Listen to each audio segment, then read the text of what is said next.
ხმამივეცი იმას, რომ ერთხელ და სამუდამოდ საქართველოში დასრულდეს საბოტაჟი, კოჰაბიტაცია და ანტისახელმწიფოებრივი ქმედება, განაცხადა საქართველოს პრემიერ-მინისტრმა ხმის მიცემის შემდეგ. ირაკლი ღარიბაშვილმა აღნიშნა, რომ არჩევნების მეორე ტურის გამართვა ქვეყნის დემოკრატიის განვითარებისთვის მნიშვნელოვანია.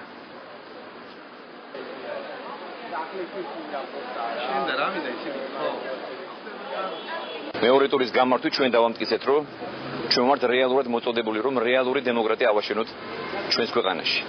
და ეს არის ყველაზე მნიშვნელოვანი. მნიშვნელობა არ აქვს ვინ გაიმარჯვებს ამ არჩევნებში.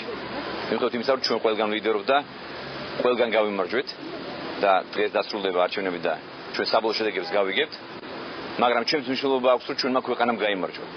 ეს არის ყველაზე მთავარი ჩვენი ქვეყნის მომავალი განვითარებისთვის.